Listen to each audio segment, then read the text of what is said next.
हो? मुझे भी तुम्हारे साथ ले चलो ना माँ, मैं भी मीठे केले लाऊंगा। मेरे प्यारे बच्चों, तुम लोग जब बड़े होकर पेड़ पर छलांग लगाने के काबिल हो जाओगे, तब मैं तुम दोनों को सारे ठिकाने दिखा दूंगी। अब तुम दोनों बहुत छोटे हो, घर में ही रहा करो, बाहर बहुत खतरा है। अच्छा माँ, ठीक है, तुम जैसा कहोगे हम वही मानकर चलेंगे माँ।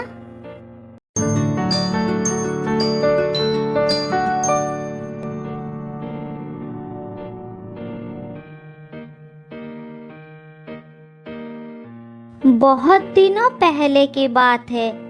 शांतिपुर में एक बहुत बड़ा जंगल था। उस जंगल में मिनी नाम का एक माँ बंदरिया अपने 2 बच्चों के साथ रहा करती थी। बच्चों में से बड़े का नाम था मिंटू और छोटे का नाम था चिंटू।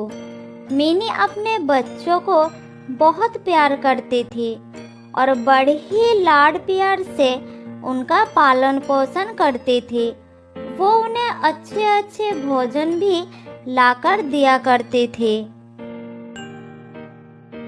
कुछ महीने पहले ही मिनी के पति की मौत हो गई। तब से वो अपने बच्चों को कभी भी पिता की कमी महसूस नहीं होने दी। देखो मेरे बच्चों, मैं तुम दोनों के लिए केले लाई हूँ। अरे वाह, मजा आ गया। मुझे केले चाहिए, मुझे केले चाहिए। नहीं नहीं, मुझे पहले दो माँ, मैं बड़ा हूँ, मैं पहले खाऊंगा। हाँ बाबा हाँ, सबको बराबर दूंगी।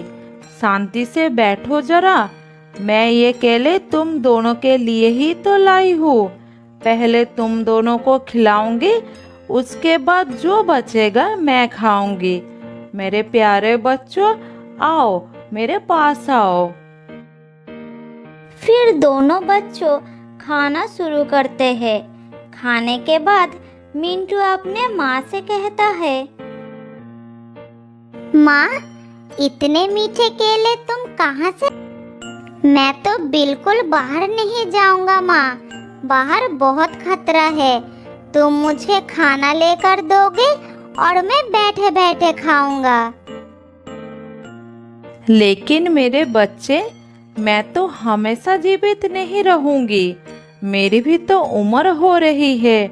बड़े होने के साथ साथ तुम दोनों को जंगल के सब कुछ सीख लेना होगा, नहीं तो मैं जब नहीं रहूंगी तब मुसीबत में पड़ जाओगे।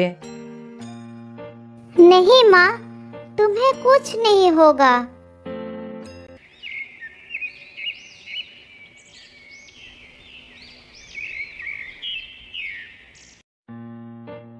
इसी तरह समय बीतता गया और समय बीतने के साथ साथ मिंटू और चिंटू बड़े होते जाते हैं। मेरे प्यारे बच्चों, तुम दोनों अब बड़े हो गए हो, इसीलिए मैं चाहती हूँ कि तुम दोनों मेरे साथ चलकर भोजन की तलाश करना सीखो। जंगल के नियम के बारे में जानो, जिससे तुम लोग खुद से अपना भोजन ढूंढकर अपना पेट भर सको। हाँ हाँ माँ, मैं तो कब से जाने के लिए तैयार हूँ। मुझे अभी ले चलो माँ, मैं इस घर के बाहर कभी नहीं गया हूँ। मुझे जंगल देखने का बहुत मन कर रहा है माँ। नहीं माँ, मैं नहीं जाऊंगा, मेरी तबीयत ठीक नहीं लग रही है, तुम दोनों जाओ। अच्छा अच्छा ठीक है, कोई बात नहीं, मैं तुम्हारे लिए भोजन लाऊंगी।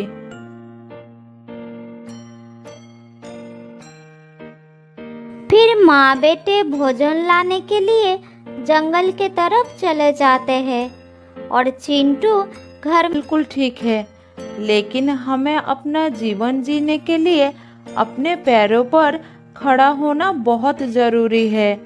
मैं कब तक तुम्हारा साथ दूंगा। अरे भैया, ज्यादा ज्ञान मत दो। जंगल से मेरे खाने के लिए कुछ भोजन लाते हो तो तुम इसीलिए अपने आप को बड़ा महान समझने लगे हो। मिंटू को अपने भाई की बात सुनकर बहुत दुख होता है, लेकिन वो उसका साथ नहीं छोड़ पाता, उसके साथ ही रहने लगता है। में बैठकर आराम करने लगते हैं। इसी तरह कुछ और दिन बीत जाता है।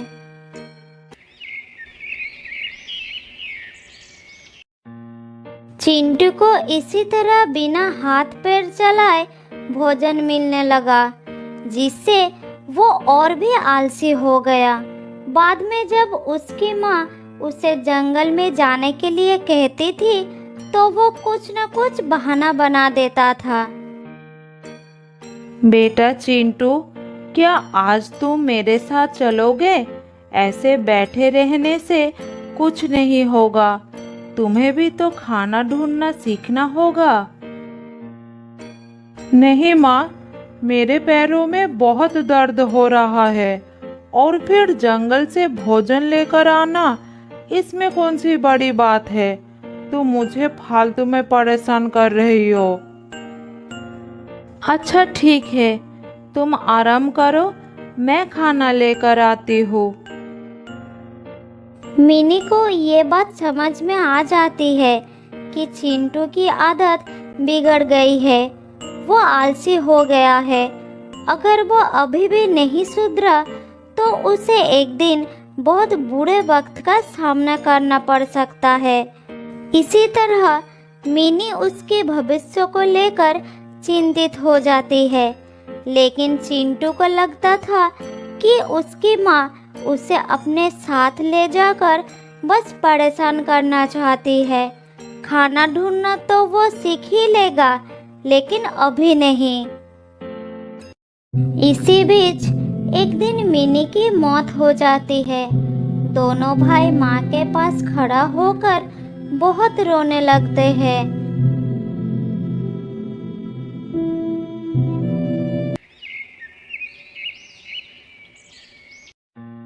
अगले दिन मिंटू अपने भाई को कहता है, देखो भाई, अब हमारी माँ नहीं रही, अब हमें खुद से सारा काम करना पड़ेगा।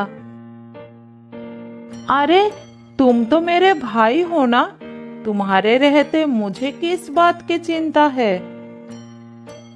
हाँ, तुम्हारी बात इधर चिंटू अपने भाई के बातों को अनसुना कर उसी पर आश्रित होकर मजे करने लगता है।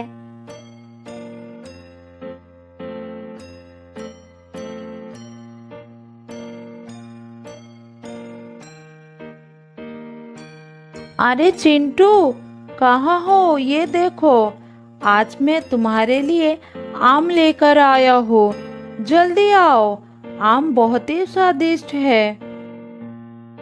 फिर चिंटू अपने भाई के पास आकर आम खाने लगता है।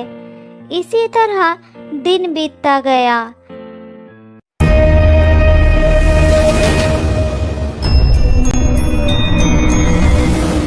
एक दिन उस जंगल में एक बदमाश शेर आता है।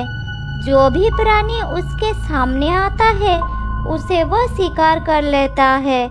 सभी प्राणी डर के मारे अपने अपने घर में छुप जाते हैं। भाई चिंटू, जंगल में एक खतरनाक शेर आ गया है, तुम उसे बच कर रहना। जब तक मैं खाना लेकर नहीं आ जाता तब तक तुम सावधान रहना। ठीक है, तुम मेरी चिंता मत करो। मिंटू पेड़ से उतरकर भोजन के तलाश में निकल जाता है।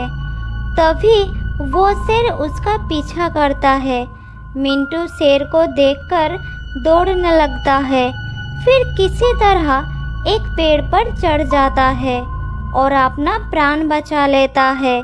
लेकिन वो शेर उस पेड़ के नीचे बैठकर मिंटू के उतरने का इंतजार करने लगता है। ये शेर तो मेरे पीछे ही पड़ गया। अब मैं अपने घर कैसे जाऊंगा? इसी तरह रात हो जाती है। इसीलिए तो कहता हूँ तुम खुद से कुछ काम कर लिया करो, जिससे जरूरत पड़ने पर बुरे समय का सामना कर सको। अच्छा, ठीक है ठीक है। इसी तरह समय बीतने लगता है। कुछ दिनों में बारिश का मौसम भी आ जाता है और तेजी से बारिश शुरू हो जाती है।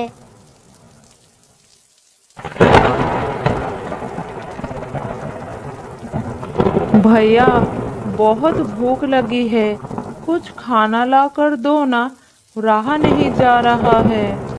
लेकिन शेर वहां से नहीं हटता, जिस कारण मिंटू अपने घर नहीं जा पाता। उधर चिंटू अपने भाई के घर ना लौटने के कारण भूखा ही रह जाता है, लेकिन वो भोजन के लिए कोई भी कोशिश नहीं करता। पता नहीं मेरे भाई को क्या हो गया। कहीं ऐसा तो नहीं वो जानबूझकर आज वापस नहीं आया? मैं सुबह से भूखा हूँ, अब मैं क्या करूँ? बहुत भूख लगी है।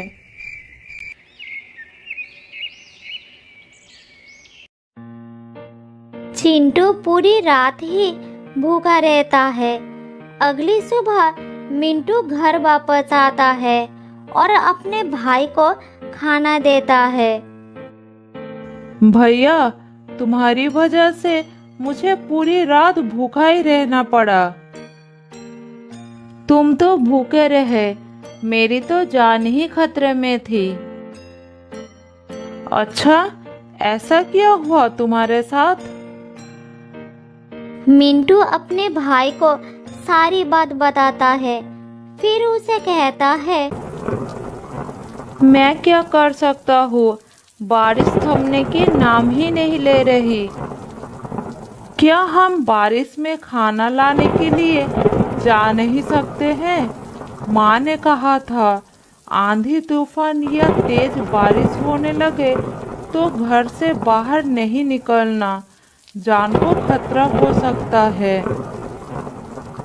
दोनों भाई भूखे प्यासे बारिश रुकने का इंतजार करने लगते हैं।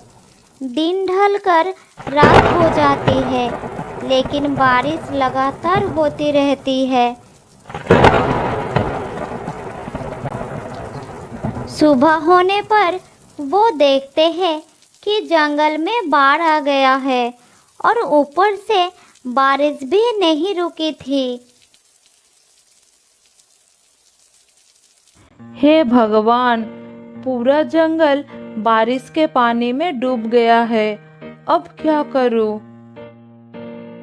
भूखे भाई का हाल देखकर मिंटू से रहा नहीं जाता और वो खाने के तलाश में जाने लगता है।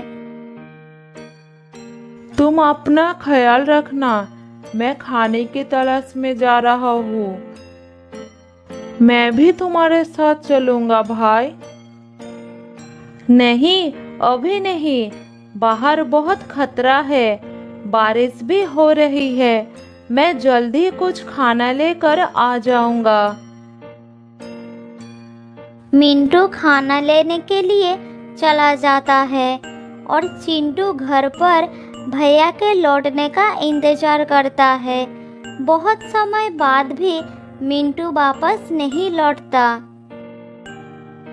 अरे भैया अभी तक वापस क्यों नहीं आया? इतनी देर हो गई, भूख से तो मेरी जान निकल जा रही है। अगर मुझे खाना ढूंढने का अनुभव होता तो मैं खुद चला जाता। चिंटू को बहुत तब हिरनी अपने बेटे से बात कर रही थी। लोमड़ी एक पेड़ के पीछे छुपकर दोनों की बातें सुनने लगी। बेटा, तुम उस पहाड़ी पर मत जाया करो। मैंने कितनी बार तुमसे मना किया है। तुम्हें पता नहीं कि वहाँ पर एक खतरनाक लोमड़ी रहती है। एक दिन उसके नज़र तुम पर पड़ गई तो वो तुमको जिंदा नहीं छोड़ेगी। माँ, अगर ऐसा है तो आज मैं अपने पापा को वहाँ पर ले जाऊंगा। वो उसको मार देंगे और मैं रोजाना वहाँ पर जा सकूंगा। बेटा, वो लोमड़ी बहुत ही पछतावा होता है कि वो हमेशा दूसरों पर निर्भर रहा। उसने कभी भी किसी चीज को पाने की कोशिश नहीं की, जिसके कारण आज वो संकट में फंसा हुआ है। कुछ दिनों से लगातार भूखे प्यासे रहने से चिंटू की हालत बहुत खराब हो जाता है। फिर एक रात उसे भूखे सोना पड़ता है, लेकिन चिंटू के लिए उस रात के बाद अगली सुबह नहीं होती। वो हमेशा के लिए सो जाता है। तो दोस्तों, इस कहानी से हमें ये सीखने को मिलता है कि हमें कभी भी दूसरों पर आश्रित नहीं रहना चाहिए। बहुत साल पहले की बात है। एक जंगल में रहती थी एक लोमड़ी। वो बहुत झूठ बोलती थी। उसे इधर की बातें उधर लगाने का बड़ी शौक थी।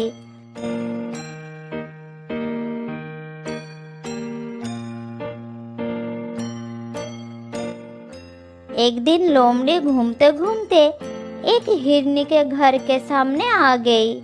खतरनाक है, तुम्हारे पापा का उससे सामना हो चुका है। उसने उन्हें भी खूब मारा था। फिर तेरे पापा ने उसे माफी मांगे थे, तब जाकर उसने उसकी जान बख्श दी थी। क्या वो इतनी खतरनाक है? तो ठीक है माँ, मैं आज के बाद कभी पहाड़ी पर नहीं जाऊंगा। अपने बच्चे की बात सुनकर हिरनी खुश हो गई। इधर पेड़ के पीछे से लोमड़ी ने सारी बातें सुन ली। उसने सोचा कि ये बात सबको पता चलना चाहिए। फिर वो वहां से चली गई।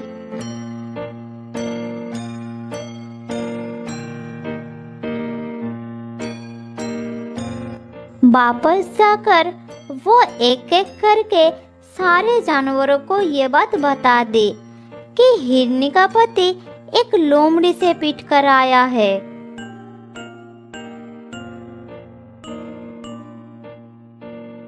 उधर हिरनी का पति जब जंगल में घूम रहा था, तब हर जानवर उसका मजाक बना रहे थे। वो सब यही कह रहे थे कि वो एक लोमड़ी से मार खा कर आया है। यही बात सुन कर उसे बहुत गुस्सा आ गया। तब वो अपने घर पहुंचकर हिरनी के ऊपर बरसने लगा। तुमने लोमड़ी से कहा कि मैं एक लोमड़ी से मार खा कर आया हूँ। यही बात उसने पूरे जंगल में फैला दी है। तुमने ऐसा क्यों कहा? पति की बात सुनकर हिरनी ने उसे सारी बात बताई। अरे सुनो सुनो, गुस्सा मत करो। मैंने सिर्फ हमारे बच्चे को डराने के लिए कह दिया था और वो मान भी गया। मुझे नहीं पता कि लोमड़ी ने ये बात कब सुन ली। ये सुनकर हिरनी का पति लोमड़ी के पास गया और उससे बोला,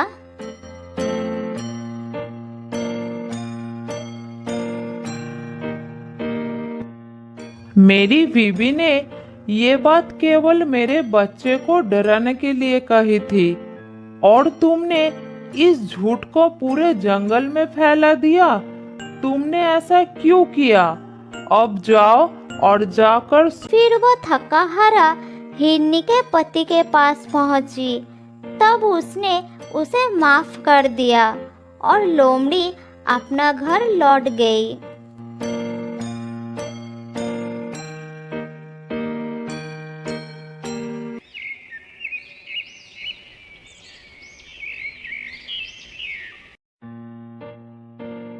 ऐसा ही कुछ दिन लोमड़ी चुपचाप रही, लेकिन अभी भी उसका ये आदत छूटी नहीं थी। फिर से वो जंगल में घूमने लगी।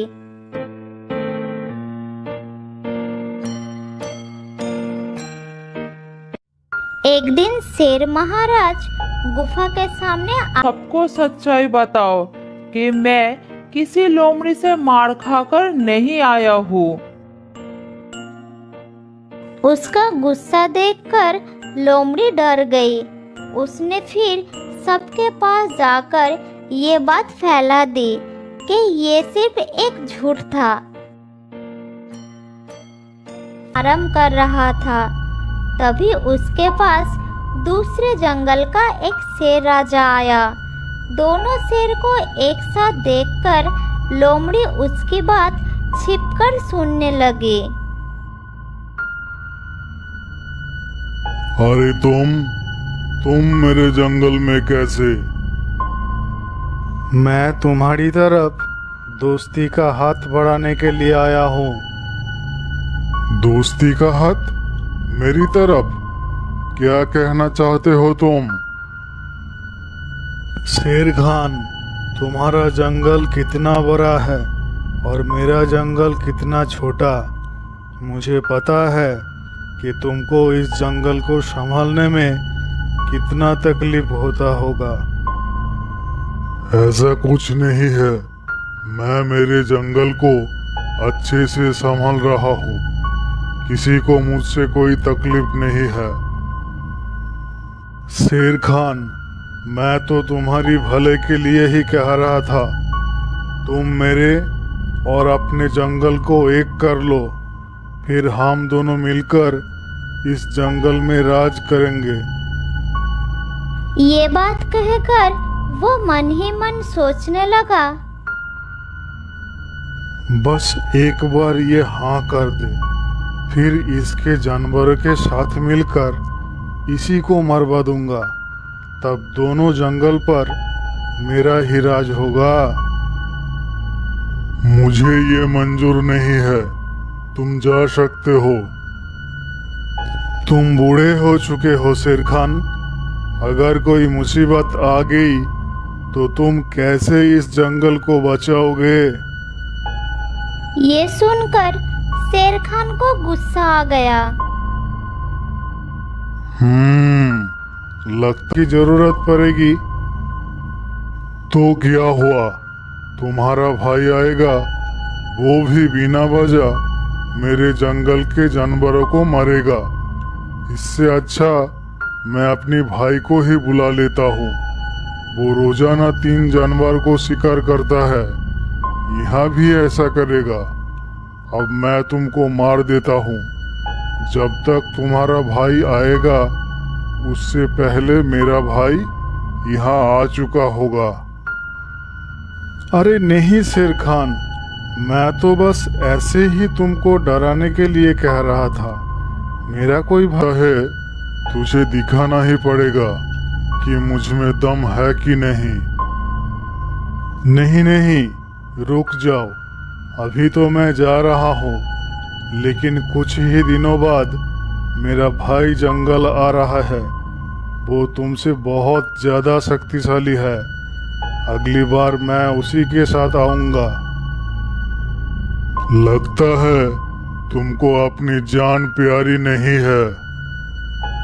हा, मुझे मार भी दोगे तब भी वो यहाँ जरूर आएगा और तुम्हारे जंगल को साफ कर देगा। ये सुनकर शेर खान जोर जोर से हंसने लगा। क्या बोला तुम? तुम्हारा भाई आएगा? तो सुनो, मेरा भी एक भाई है जो पास के जंगल में राज करता है। मुझसे ज्यादा जवान और ताकतवर है वो। मैं उसी को बुला लेता हूँ। लेकिन अगर वो इस जंगल में आएगा तो उसको भी शिकार भाई नहीं है। मैं जा रहा हूँ। ये कहकर वो वहां से भाग गया। इधर लोमड़ी सोचने लगी, अरे बाप रे, रोजाना 3 जानवर, ये बात तो सबको बताना पड़ेगा। ये कहकर लोमड़ी वहां से चली गई और उसने ये बात पूरे जंगल में फैलाना शुरू कर दी। वो जानवरों के पास जा रही थी और यही कह रही थी, सारा पैरों के निशान नजर आया जो जंगल के बाहर के तरफ जा रहा था। फिर वो उसी रास्ते से भागना शुरू कर दिया।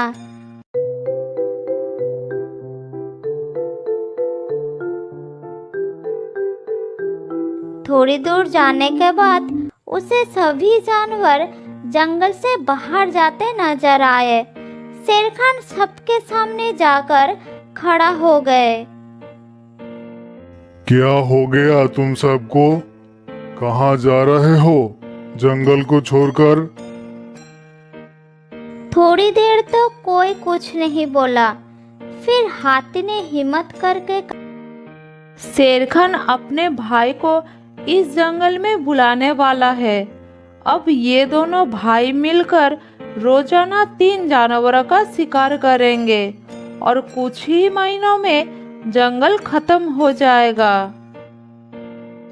ये सुनकर जानवरों के दिल में डर पैदा हो गया। तब सभी जानवर उस जंगल को छोड़कर जाने लगे। शाम होते होते जंगल एकदम खाली हो गया। शाम को जब शेर खान घूमने निकला तब उसे कोई भी जानवर नजर नहीं आया। तालाब के पास भी दूर दूर तक कोई जानवर नहीं थे। अब उसे चिंता होने लगी। कहीं शेरू ने सच में अपने भाई को बुलाकर जानवरों पर हमला तो नहीं किया? वो सब कहाँ चले गए?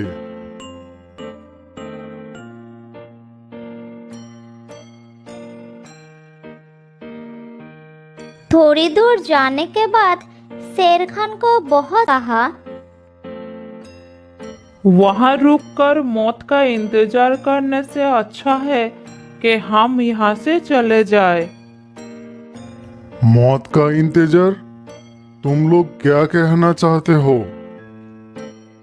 हमें पता चल चुका है कि तुम अपने भाई को भी इस जंगल में बुलाने वाले हो, जो कि रोजाना 3 जानवरों को खाकर अपनी भूख मिटाता है। जब वो यहाँ पर आएगा तो हम में से ही रोजाना 3 जानवर कम होंगे, तो यहाँ कौन रुकना चाहेगा? तुम लोगों को ये किसने कहा? ऐसा कुछ नहीं होने वाला है। हमें ये सब लोग जानवर खुश हो गए और वापस जंगल की तरफ चल पड़े।